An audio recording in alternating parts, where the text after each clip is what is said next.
अल्लाह के नबी मैं हलाक हो गया, मैं बर्बाद हो गया। कहा अल्लाह के रसूल ने क्या हुआ? और सुनिए बुखारी की रिवायत, अल्लाह के नबी ने पूछा क्या हुआ, कैसे हलाक हो गए? कहा अल्लाह के नबी रमजान के महीने में रोजे की हालत में मैंने अपनी बीवी से हम बिस्तरी कर ली। रोजे की हालत में था, फर्ज रोजा था, और मैंने बीवी से मुलाकात कर ली। अल्लाह के नबी ने कहा ओफ, ये तो बहुत बड़ा जुर्म हो गया तुमसे, रोजे की हालत में। कहा जी। आपने कहा कि चलिए इसका कफारा है, अदा कर दो। कहा कि अल्लाह के रसूल क्या है, देखिए दीन कितना आसान है। कहा अल्लाह के रसूल ने एक गुलाम आजाद कर दो। कहने लगा अल्लाह के रसूल पूरी जिंदगी दूसरों की गुलामी करते करते हो गई, मैं कहां से गुलाम खरीद कर आजाद करूं, मेरे पास इतना कहां है कि मैं गुलाम आजाद करूं। मेरे भाइयों सुनिए, अल्लाह के रसूल सल्लल्लाहु अलैहि वसल्लम ने क्या कहा, एक गुलाम आजाद कर दो। उसने कहा पूरी जिंदगी तो मुझे दूसरे की गुलामी करते हुए हो गई, मैं कैसे गुलाम आजाद कर सकता। आपने कहा अगर गुलाम आजाद नहीं कर सकते तो 60 रोजे रखो, और ये सजा है उस शख्स की जो रोजे की हालत में अपनी बीवी से मिल ले। ये रोजा तो पूरा करना ही पड़ेगा। जिस रोजे में आप कोई शख्स कोई भी हो, मैं पूछूंगा नहीं खड़े होकर, ऐसे होंगे लोग जो अनजाने में ये गलत काम कर गए होंगे, रोजे की हालत में अगर कोई अपनी बीवी से हमबिस्तरी कर ले तो उसकी सजा यही है कि वो रोजा बेकार हो गया। जिस रोजे की हालत में मिला वो रोजा बेकार, उस रोजे की कज़ा करना पड़ेगी, और उस रोजे की कज़ा के साथ साथ 60 रोजे उसको और रखना होंगे। 60 रोजे मुसलसल पे दर पे कंटिन्यू, शहरैनी मुतताबिऐन, कंटिन्यू रेगुलर उसको 60 रोजे रखना पड़ेंगे। 60, एक भी बीच में नागा नहीं होना चाहिए। एक रोजा ये पूरा करेगा, और जितना रमजान के रोजे बाकी है वो पूरे करेगा। फिर ये रोजा जिसमें बीवी से मिल लिया ये रोजा पूरा करेगा। इसके बाद 60 रोजे बतौर सजा के उसको भी रखेगा। एक भी नागा हो गया तो अब तक जितने रखे सब बेकार। मसलन 50 रोजे रख लिए, 1-2 दिन सस्ता ले, 10 रोजे तो रह गए बाद में रख लेंगे। एक दिन का अगर आपने जानबूझकर नागा कर दिया तो 50 बेकार हो गए आपके। अब फिर से 1 से 60। हाँ, बुखार आ गया, डॉक्टर ने मना कर दिया, कोई बीमारी हो गई, उज़्र हो गया, तो ये माफ है। आप फिर डॉक्टर के कहने पर आप रोजा छोड़ दें, जितने रह गए वो बाद में पूरे कर लें। लेकिन उज़्र नहीं, कोई बीमारी नहीं, बिला उज़्र के अगर आपने छोड़ दिया तो फिर 60 रखने पड़ेंगे, 1 से लेके 60 तक।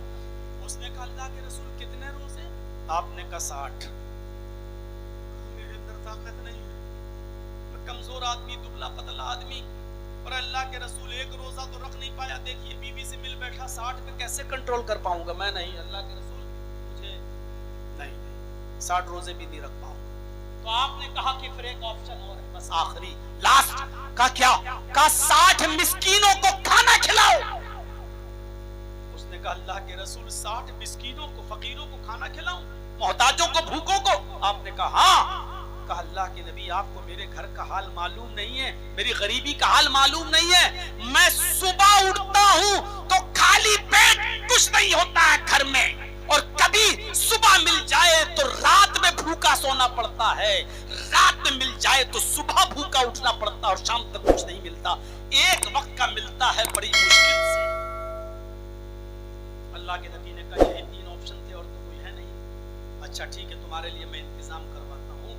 आपने सहाबा से कहा ज़ुहर की नमाज का वक्त हुआ, तुम्हारे भाई से ऐसी ऐसी गलती हो गई है, ये गरीबों में कुछ देगा, फकीरों में कुछ बांटेगा, इसके लिए चंदा करो। कोई 2 खजूर लाया, कोई 5 खजूर लाया, कोई 3 खजूर, असर तक एक ढेर बन गया खजूरों का, एक टोकरा भर गया खजूरों का, होगा 15-20 किलो का। अल्लाह के रसूल ने उसको उठाया, कहा तुम्हारे भाइयों ने तुम्हारी मदद की है, जाओ इसको गरीबों में बांट दो। कहा किसमें?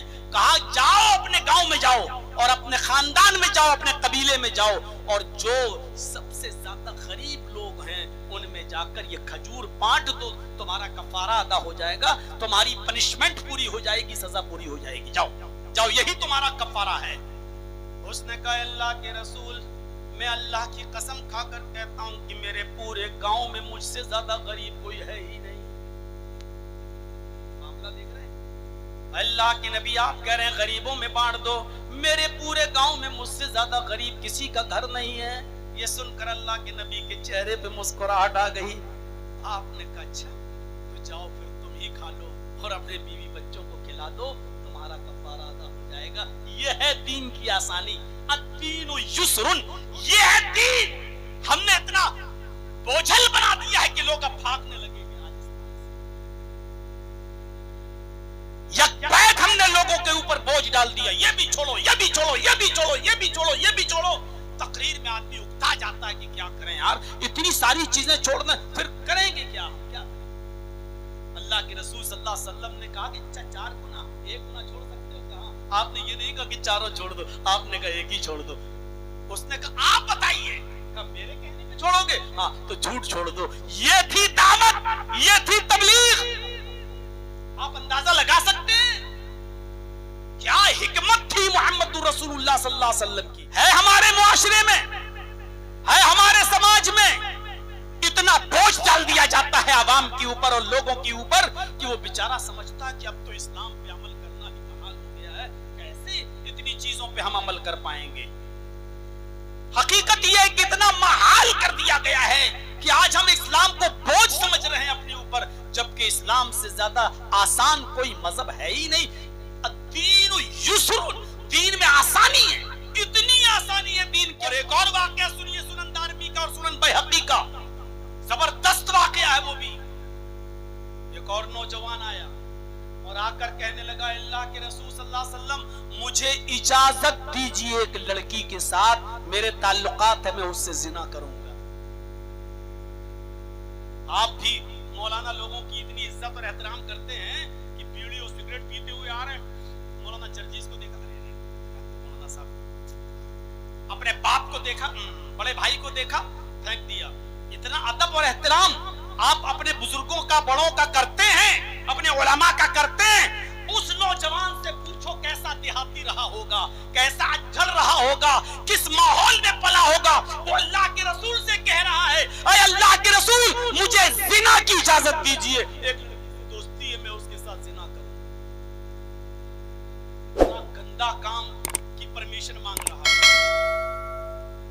اور سب سے مبارک ہستی سے پرمیشن مانگ۔ کائنات میں محمد رسول اللہ سے زیادہ مبارک نہیں، اور کائنات میں زنا سے بدتر کون سا گناہ ہے؟ شرک کو چھوڑ دیا جائے تو۔ صحابہ اس کو گھور رہے، ہٹ ہٹ، مطلب صحابہ اس کو گھور رہے، کیا کہہ رہا ہے اللہ کے رسول سے؟ چپ۔ اللہ کے نبی نے صحابہ سے کہا نہیں تم چپ رہو۔ ہاں کیا کہہ رہے ہیں؟ آپ نے اس سے کہا ادنو منی، میرے قریب تو ہو جاؤ، پہلے میرے قریب آؤ، اور قریب بلا لیا۔ ابھی ہم سے کوئی آدمی کہے کہ مولانا صاحب میں زنا کرنے جاؤں، ہٹ کمینے، ہٹ، مجھ سے کیا پوچھ رہا ہے؟ تو جانے، تیرا باپ جانے، مجھ سے کیا پوچھ رہا ہے؟ آپ تعجب کریں گے اللہ کے رسول صلی اللہ علیہ وسلم کی زندگی پر۔ آپ کہہ رہے ہیں میرے قریب آؤ، کائنات کی سب سے مبارک ہستی زنا کی اجازت لینے والے نوجوان کو اپنے قریب بلا رہی ہے، ادھر آؤ، اور کیسے سمجھایا اس کو۔ یہ دیکھیے آپ، دین دیکھیے کیا ہے۔ آپ نے اس سے کہا تم زنا کرنا چاہتے ہو؟ وہ صحابہ کو دیکھتا ہے، دیہاتی تھا، لگا جی دوستی ہے اس سے میں زنا کرنا چاہتا ہوں۔ آپ نے کہا اچھا ٹھیک ہے، مجھے پرمیشن دینے میں کوئی آبجیکشن نہیں، کوئی اعتراض نہیں، میں تمہیں اجازت دے دوں گا، لیکن یہ بتاؤ کیا یہ کام تم اپنی ماں کے ساتھ کر سکتے ہو؟ اب سمجھانے کی سٹائل دیکھیے آپ نے۔ کیا یہ کام تم اپنی ماں کے ساتھ کر سکتے ہو؟ اس لڑکی کے پاس جو ہے وہ تمہاری ماں کے پاس بھی ہے، کیا تم اس کے ساتھ زنا کرو گے؟ یہ میری طرح چیخ کر نہیں کہہ رہے ہیں اللہ کے رسول، آپ اس سے کہہ رہے ہیں کیا یہ کام تم اپنی ماں کے ساتھ بھی کر سکتے ہو؟ اس نے کہا فدا کا بی و امی یا رسول اللہ، میرے ماں باپ آپ پر قربان، اے اللہ کے رسول کوئی شریف آدمی اپنی ماں کے ساتھ زنا کیسے کر سکتا ہے؟ آپ نے کہا میں بھول گیا، ماں کے ساتھ کون زنا کر سکتا ہے؟ اچھا اچھا اچھا ٹھیک ٹھیک ٹھیک، ماں کے ساتھ نہیں کر سکتے؟ کہا نہیں۔ اچھا اپنی بہن کے ساتھ یہ زنا کر سکتے ہو یہ کام؟ कहा फिदा का भी व उम्मी या रसूल अल्लाह, अय अल्लाह के नबी मेरे माँ बाप कुर्बान आप पर। कोई आदमी अपनी बहन के साथ भी ये काम कैसे कर सकता है? आपने कहा नहीं कर सकता। अच्छा, अपनी बेटी के साथ तो ये काम कर सकते हो? कहा अल्लाह के नबी, कौन शरीफ इंसान अपनी बेटी के साथ ये काम करेगा? मेरे माँ बाप आप पर कुर्बान, न मैं माँ के साथ, न बहन के साथ, न बेटी के साथ, यहां तक कि अल्लाह के रसूल में अपनी खाला के साथ भी नहीं, अपनी फूफी के साथ भी नहीं, ये काम नहीं कर सकता कोई भी शरीफ आदमी।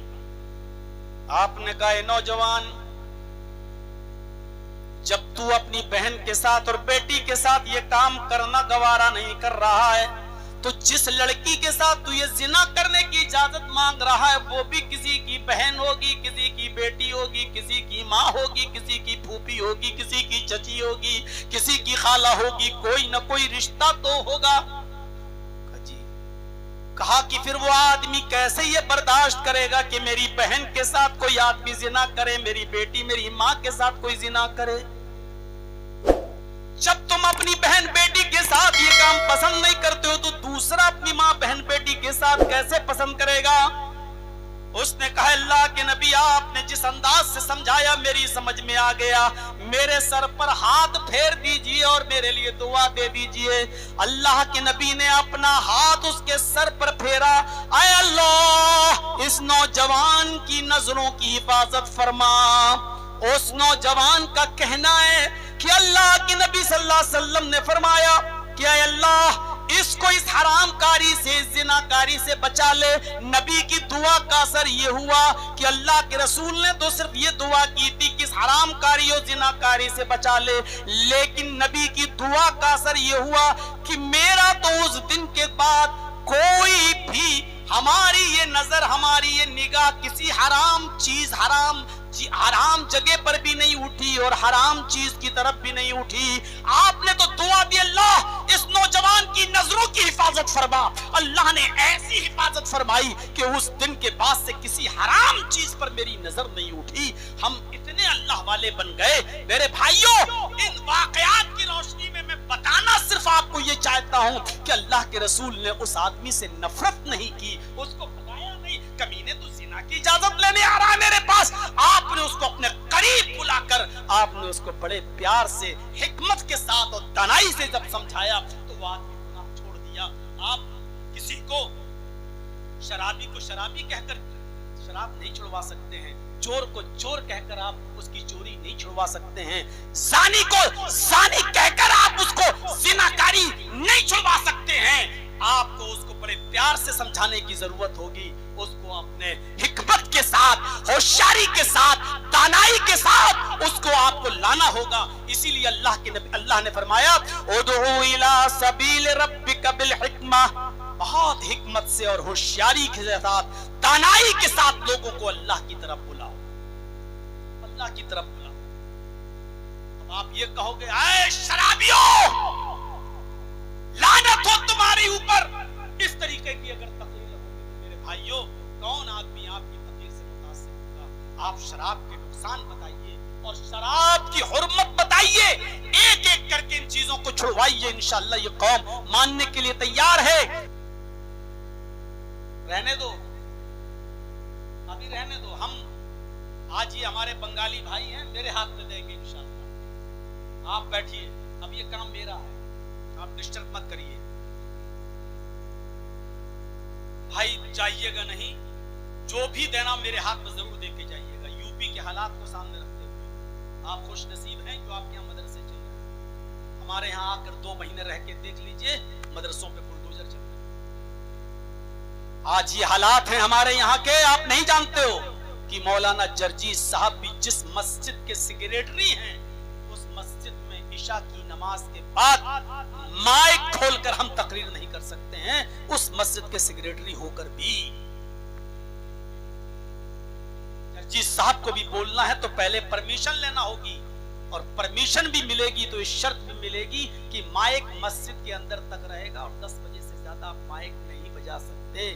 आप खुश नसीब हैं, इस माहौल को जहर आलूद मत बनाइए। अल्लाह का शुक्र अदा कीजिए कि आप बहुत सुकून में हैं। हमने तो कई नेताओं से बंगाल की बात की, हमने कहा भाई मुझे भी बंगाल में शिफ्ट कर दीजिए, लीजिए, यही मेरी भी सेफ्टी रहेगी, हमारे ऊपर बहुत नजरें लगी हुई है लोगों की। मेरे भाइयों, आप अल्लाह की जात से का शुक्रिया अदा करिए कि आप बहुत खुशगवार माहौल में हैं। बंगाल वालों ने थोड़ी गलती कर दी, आज देख लीजिए पछता रहे हैं, बुलडोजर चल रहे हैं दुकानों पर। वही जो बोर्ड दिए थे अब रो रहे हैं कि ये क्या हो गया, गले फाड़ फाड़ के चिल्ला रहे हैं। आज बिहार की बात कर रहा हूं मैं, अभी बिहार की, यूपी का तो छोड़ दीजिए, यूपी में क्या हो रहा है, नमाज सड़क पे पढ़ के देख लीजिए, पुलिस वाले लात मार रहे हैं नमाजियों। आप अल्लाह का शुक्र अदा कीजिए, अच्छे माहौल में आप जी रहे हैं। अल्लाह रब्बुल आलमीन अपने रहमत का साया हमारे ऊपर पड़ा रहने दे और इसी को कायम रखे। मेरे भाइयों, इसलिए मैं तुम्हें वास्ता देता हूं कि रुक जाइए, और ये इदारे जो आज गौर करो, जिस तरीके से उर्दू का जनाजा निकला है, कहीं ऐसा ना हो कि अरबी का भी जनाजा निकल जाए। ये आपके मरहूने मिन्नत हैं, आपके ताउन से, अगर आप इनके ऊपर से अपना ताउन हटा लेंगे तो मदरसे बंद हो जाएंगे। आप आधी रोटी खाइए लेकिन मदरसों में बच्चों को पढ़ाइए, वरना नमाज जनाजा पढ़ाने वाला कोई नहीं मिलेगा, निकाह पढ़ाने वाला कोई नहीं मिलेगा, इस्लाम के मसले बताने वाला कोई नहीं मिलेगा। अल्लाह के अजाब से डरिए, किसी भी शक्ल में वो अजाब आ सकता है हमारे और आपके ऊपर। तो मैं तुम्हें थोड़ा वास्ता देता हूं कि थोड़ा सा रुक जाइएगा, और मैं अपने मोहब्बत का वास्ता देकर के, इतनी मोहब्बत करते हो, सन 99 में या 98 में मेरी तकरीर हुई थी बेलवा में, किशनगंज में पहली तकरीर हमारी हुई थी, हैं? और आज 2025 और 2000 में तकरीर, सोचिए 25 साल, और आप मुझे अभी तक नहीं भूले हैं।